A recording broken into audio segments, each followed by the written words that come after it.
หนึ่งหรือจิตคือพุทธะพุทธะกับผู้รู้ผู้รู้กับจิตคือสิ่งเดียวกันแต่สำคัญตรงที่ว่าเฮานั้นบ่ได้ตั้งอยู่ในฐานแห่งผู้รู้ฐานที่ตั้งหรือว่าอย่างที่เว้าอยู่ประจำนั่นแหละบอกว่าฐานที่ตั้งแห่งจิตนี่สำคัญมากเป็นเรื่องใหญ่ฐานที่ตั้งแห่งจิตคือตั้งอยู่ในฐานเดียวจิตเดียวรู้สึกตัวอยู่เฉพาะเพียงแค่จุดเดียวเท่านั้นเองจิตหนึ่งก็ว่าพุทธะก็ว่าผู้รู้ก็ว่าคือสิ่งเดียวกันแต่ว่าเฮาบ่เคยหยุดดูมันบ่เคยหยุดดูมันเฮาเลยบ่รู้ว่ามันจะมีความว่างซ่อนอยู่ในนั้นเพราะว่ามันชินกับการคิดมันชินกับการคิดมันเลยบ่ว่างถ้าเฮาตั้งอยู่ในจิตหนึ่งหรือฐานที่ตั้งแห่งจิตคือเฮากำหนดเอาตัวนิ่มนวลกลางหน้าผากเฮาเองนี่แหละจังว่าให้มันตั้งอยู่ในนี่แหละอย่าหนีออกจากฐานคำว่าอย่าหนีนี่ซ้ำแล้วซ้ำอีกเด้คืออย่าคิดหนีอย่าคิดถึงบุคคลนั่นนี่สัตว์นั่นนี่สิ่งของนั่นนี่และเรื่องราวต่างๆอย่าเอาความคิดหนีออกไปหาบุคคลสัตว์สิ่งของแต่ให้เป็นผู้เฝ้าสังเกตดูความรู้สึกที่อยู่ท่ามกลางระหว่างหน้าผากนี่เอิ้นว่าจิตหนึ่งก็ว่าพุทธะก็ว่าผู้รู้ก็ว่ามันก็รู้โดยสัญญาของมันเองอยู่ดอกสำคัญนะตรงที่ว่าคำว่า รู้แจ้งในกองสังขารรู้แบบใดทุกสิ่งทุกอย่างมันมีแต่ความปรุงแต่งทั้งเบิดนั่นแหละกายะสังขารก็รู้อยู่ในกายเฮาเองเอาตัวนี้ในความรู้สึกตัวอีกนะรูปนี่รู้เวทนาคือความรู้สึกความรู้สึกโดยภายนอกหมายถึงมันก็รู้โดยสัญญาของมันเองครับก็ว่าฮ้อนนี่ความรู้สึกว่าฮ้อนเรื่องของกายร้อนหนาวหิวนี่มันหูมันเป็นปกติของมันหูโดยสัญญาของมันอยู่แล้วรู้โดยเวทนาก็ช่างรู้แล้วก็รู้โดยสัญญาเนี่ยเพราะคำว่ารู้โดยสัญญาอย่างก็อาศัยผัสสะคือความกระทบกระทั่งก็รู้โดยสัญญาว่าฮ้อนว่าหนาวว่าหิวว่าพอใจหรือบ่พอใจแต่ว่าถ้ารู้เฉยๆที่ว่าพอใจหรือไม่พอใจต้องบ่มีความเข้าไปสงสัยแทรกแซงเข้าไปต้องบ่มีการเข้าไปยืนยันตัดสินผิดหรือถูกเนี่ยสิถูกละออกเบิดแค่รู้เฉยๆมันก็รู้โดยผัสสะมันก็รู้โดยเวทนารู้โดยสัญญารู้โดยสังขารรู้ด้วยความรับรู้เพราะว่าจะเป็นวิญญาณกายหรือวิญญาณใจไม่รับเอาเข้ามาเป็นอารมณ์เพราะไม่มีการเข้าไปสงสัยไม่คิดไม่นึกไม่ปรุงไม่แต่งคำว่านิวรณ์5ถูกละไปกามฉันทะพอใจกับไม่พอใจในรูปรสกลิ่นเสียงสัมผัสอารมณ์ความรู้สึกเกิดขึ้นมาได้นิวรณ์5ตัวนี้ถูกละไปวิกิกิจฉาไม่สงสัยอุทธัจจะไม่รำคาญงุนง่านหงุดหงิดนั่นอย่างสั้นแหละ บ่มีปฏิฆะบ่มีอาฆาตบ่มีอีใดๆทั้งสิ้นเพราะปราศจากความปรุงแต่งปราศจากความนึกคิดปรุงแต่งกิริยาของจิตคือมันบ่คิดแล้วเลยมันเหลือตั้งแต่รู้อยู่เฉยๆรู้โดยสัญญานั่นแหละบ่ฮัดตะเว้าไปอย่างอื่นก็ได้สัญญาว่าฮ้อนแม่เวลาใดมาผัสสะก็คือเข้ามากระทบโดยกายจังซี่แม่คำว่าผัสสะก็เลยถือว่าลมพัดในร่างกายเฮาก็รู้ว่าเย็นแต่ว่าเฮาบ่ปรุงแต่งต่ออีกก็ได้นี่ก็รู้โดยสัญญาเป็นภาษาบัดนี้เฮาก็รู้ว่าผู้หญิงผู้ชายย่างมาเฮาก็รู้โดยสัญญาแต่ว่าเฮาก็บ่ไปแทรกบ่ไปสงสัยว่าเขาไปหยังเนาะหรืออายุเท่าใดเนาะเนี่ยคือรู้ว่าหญิงรู้ว่าชายรู้โดยสัญญาเองตาหูเสียงนั่นนี่เฮาก็รู้แต่ว่าเฮาบ่คิดนึกปรุงแต่งในเสียงนกนั่นนี่เฮาก็รู้ได้หั่นแหละรู้โดยสัญญาแม้แต่เสียงที่ไม่เคยได้ยินก็ช่างแต่ว่าเขาไปสงสัยกับเสียง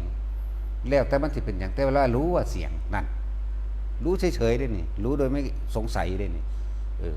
ถ้ารู้แล้วสงสัยเมื่อสงสัยแล้วต้องมีการตัดสินนี่แหละจึงบอกทุกคนว่าหยังก็แล้วแต่เด้อ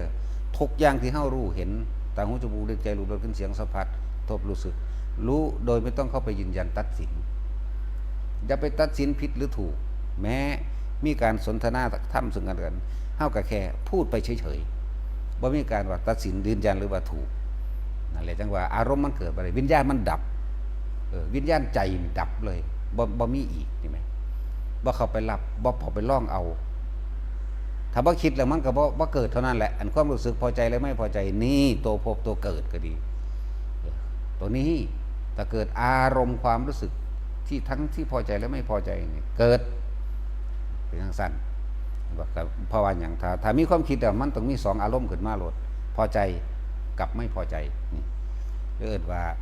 ยินดีพอใจในรูปในรสในกลิ่นในเสียงมันพอใจแม้กระทั่งความสงบพุ่นเด้นี่ลึกเข้าไปอีกในตัวสมาธิบัดนี้จิตตั้งมั่นในความสงบแล้วมันก็ไปพอใจในความสงบพอมีความพอใจในความสงบสงสัยทำไมเราไม่สงบไปอีกพุ่นเด้ฉะนั้นนึกว่าทุกคนสั่งสมพยายามทำความรู้สึกตัวทั่วพร้อมหรือจิตหนึ่งหรือจิตหนึ่งคือพุทธคือผู้รู้อย่างรู้สึกตัวสำคัญนักไอ้ตัวรู้สึกตัวนี่ว่าย่านนี้จากฐานที่ตั้งแห่งการกระทำหรือฐานที่ตั้งแห่งจิตเนี่ยที่เขาบอกเอามาอยู่นิ่มๆน้องๆอยู่กลางหน้าผากเขาเองนั่นแหละนี่คือระดับเบื้องต้นที่เขาฝึกให้ทุกคนรู้จักอยู่กับความรู้สึกตัวกับตัวเองมั่งนี่เป็นวิธีสร้างความรู้สึกตัวในตัวเองให้มันมาตั้งมั่นอยู่ในความรู้สึกตัวนี้ส่วนแยกย่อยออกไปอีกบาดนี้สุว่าคนที่ตั้งมั่นอยู่ตรงกลางระหว่างหน้าผากได้แล้วมีความรู้สึกอยู่นิ่มๆหน่วงๆเสียวๆหรือนึบๆหรือยังก็แล้วแต่ภาษาไผมันนั่นแต่อยู่ในกลางหน้าผากเขาได้ถึงแม้ว่ามันจะไปนิ่มๆหน่วงๆเสียวๆหรือตึงๆตรงกลางหัวกระช่างก็ขอให้รู้ไว้ว่านั่นก็คือความรู้สึกตัวทันทีบ่แม่นว่ามันคือเคลื่อนไปพุ่นไปพี่บ่แม่นว่าจะต้องมาตั้งอยู่ในฐานเดียวอันนั้นเป็นความเป็นไปในขันต่อไปบางคนก็เป็นไปบางคนก็ไม่เป็นไปไม่เคลื่อนไปบนกลางหัวไม่เคลื่อนลงสู่หน้าอกบางคนก็เป็นบางคนบ่เป็น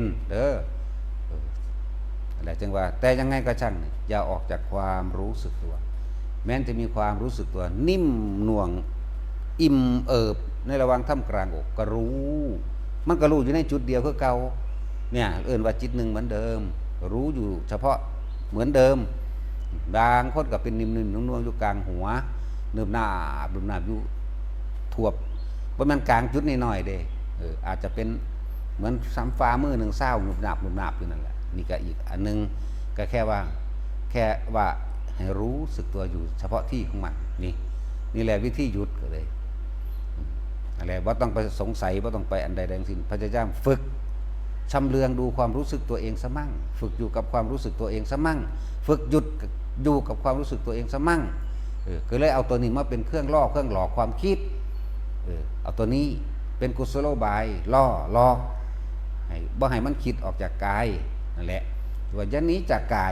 ายเวทนาจิตเวทนากายรวมกันเป็นหนึ่งก็เป็นจิตหนึ่งนั่นแหละแล้วท่านจะพ้นจากสภาวะทั้งหลายทั้งปวงเรียกว่าธรรม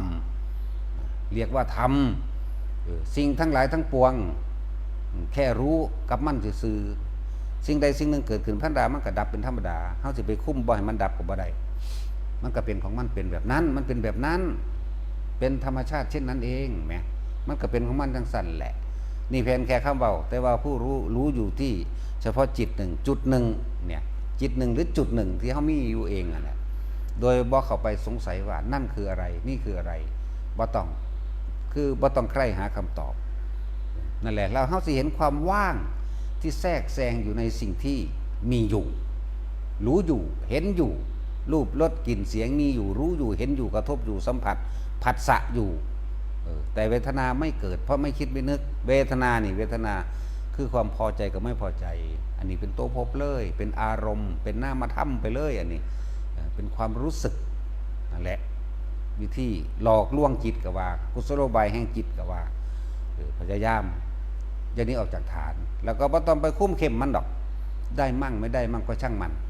ทำไปเรื่อยๆค่อยสังสมไปเรื่อยๆและเวลาคนเฮามันเบิดที่พึ่งผ้าอาศัยมันทั้งสิถ้าเฮาฝึกไว้เป็นพื้นฐานไว้แล้วนะเมื่อมันหมดที่พึ่งหมดที่คิดต่อ ว่าเขาจะช่วยได้หรืออหยังก็แล้วแต่เวลาเจ็บไข้ได้ป่วยมันจะกลับมาหาตัวเอง กลับมาอยู่ในความรู้สึกตัวเอง มันจะกลับมาฐานฐานที่หนึ่งก็คือลมหายใจฐานที่สองก็ความรู้สึกตัว อยู่ในตรงที่กลางระหว่างหน้าผากนี่เองนี่ฐานหนึ่งฐานสองทำให้นี้จากสองฐานนี้ไม่ไปไหนนั่นแหละเขาว่านิพพานจึงบ่แม่นของที่อยู่ไกลตัวเฮาของที่อยู่ในกายนี่แหละของที่อยู่ในหูดังเฮานี่แหละอยู่ในลมหายใจเฮานี่แหละอยู่ในความรู้สึกตัวเฮานี่แหละมันบ่ได้เป็นของยากหรอกมันยากเพราะว่าเฮาไปคิดเอาของผู้อื่นจากการได้ยินได้ฟังมาเทียบนั่นแหละมันเป็นสั้นมันว่าจะเห็นยังเป็นแสงสีเสียงภายในเป็นนิมิตรูปนิมิตเสียงนิมิตกลิ่นนิมิตยังก็แล้วแต่คือนิมิตแปลว่าเครื่องหมายที่ทำให้เห็นหรือสัมผัสก็ได้ผัสสะก็ว่าแต่ละเราไม่คิดไม่ว่าจะเป็นนิมิตนอกนิมิตในเครื่องหมายภายนอกที่ปรากฏให้เราเห็นโดยสัญญาคือนี่คนเห็นกันเดียวนี่อากลากอยู่เดี๋ยวนี้ต้นไม้รถหรือสัมผัสทางพัดลมมันนี่แต่เฮาบ่คิดบ่นึกบ่หยังกับมันนิมิตในรูปรสกลิ่นเสียงข้างในอันเป็นที่ว่าทิพนั่นทิพนี่หรือกายทิพกลิ่นทิพอย่างมุนิกสั่งแต่ถ้าเราไม่รู้ไม่ออกจากความรู้สึกตัวเดียวจบหมดโลกกันแล้วกันนะใช้ความรู้สึกตัวกับลมก็ได้ใช้ความรู้สึกตัวกับตรงกลางระหว่างคิ้วก็ได้แค่นี้อยู่แค่นี้อย่าหนีจากฐานจึงบอกว่าเกิดยังขึ้นก็ช่างคนเฮาทั้งหลายนักปฏิบัติทั้งหลายอย่าไปคิดหาเหตุผลกับสิ่งที่เกิดกับสิ่งที่เห็นกับสิ่งที่สัมผัสผัสสะรู้เข้ามาอย่างรู้สึกตัวอยู่กับลมหายใจเข้าลมหายใจออกแล้วตัวนิ่มนวลที่เฮาฝึกไว้แล้วตัวกลางหน้าผากมันจะขึ้นรองรับประกันกันเองดอกนั่นแหละเอาพอ